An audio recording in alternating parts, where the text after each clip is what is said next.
Greetings, YouTube. The Doctor is in. Dr. Urias Papers here, coming at you with another commentary on Dungeons and Dragons. And welcome back to the channel that brings power gaming to the next level. Today on the Doctor Spell Prognosis, we're going to talk about the spell Maddening Darkness. We're giving this one a B, but first, don't forget to hit that subscribe button. If you like this video, hit the like button. If you have any questions or comments, please leave a question or comment. And don't forget to hit that notification bell so you know when I've got another video. All right, Maddening Darkness is an 8th level spell that is usable by warlocks and wizards. One action, great range, 150 feet, verbal and material component, no somatic component. It lasts for 10 minutes, requires concentration.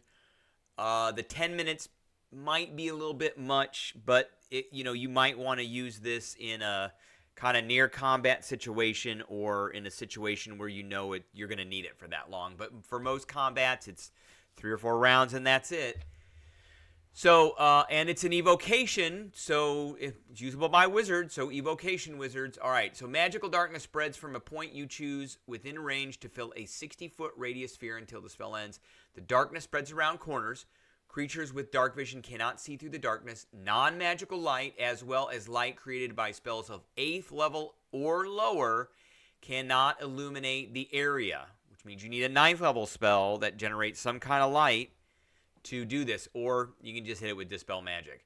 Shrieks, gibbering, and mad laughter can be heard within the sphere. That's complete and total flavor. Whenever a creature starts its turn in the sphere, it must make a wisdom saving throw or take 8d8 psychic damage on a failed save, half as much on a successful one. How much is that damage, do you ask? That is an average of 36 points of damage. 36 points. All right, so let's talk about this spell a little bit. Let's talk about the pros and the cons. Okay, a pro of this spell is it has a fantastic range of 150 feet. It is a massive area of a 60-foot radius sphere.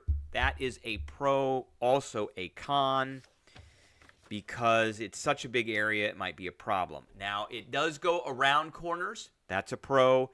It's a wisdom saving throw. That's fantastic, because those are, for the most part, those are pretty hard to make for most creatures. It does 36 average damage on a failed save at the start of a turn. Not when they enter, and not when it first appears. So it's just the start of the turn. It is magical darkness. They do specify that creatures with dark vision cannot see in it, and it is psychic damage. Very few things are resistant to psychic damage. So some cons. The area is massive, so you really have to be careful with this one. You can't necessarily shape it, and it does go around corners. It is magical darkness, which means if you've got allies that cannot see in that darkness, and very few things can see in this kind of darkness, that's a problem. They won't be able to see enemies to target them. So I would be using this spell more to isolate things, and then as things come out, using some kind of force movement, which we'll talk about, to get them back in.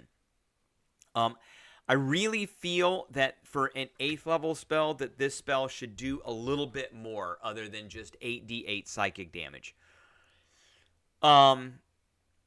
I think it should either do a little bit more damage, or it should hit something with more of one of the minor type of conditions, like maybe a point of exhaustion, frighten it, or knock it prone.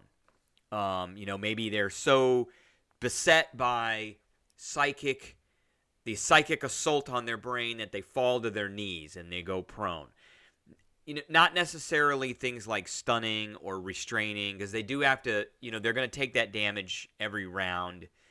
But I do feel there should be just a little bit more in this. Now, one thing I do want to talk about, let's talk about those. So we've got exhaustion. So disadvantage on ability checks, just because they're so assaulted, they're exhausted. We've got prone. I already gave that one. And we've got frightened.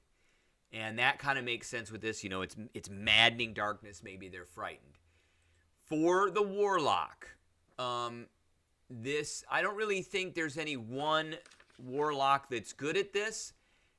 I would tend to go with the undead because of Form of Dread, but the problem with Form of Dread is soon as they don't see you anymore, then they're not frightened. A frightened creature has disadvantage and ability checks and tackles while the source of its fear is within line of sight. The creature cannot willingly move closer to the fear. So it could move closer to you, but as soon as it comes out and sees you again, it's going to be afraid. Now, some of the things I do think are important with this are Devil's Sight allows you to see in this, both magical and non-magical. So you don't. This is not dark vision.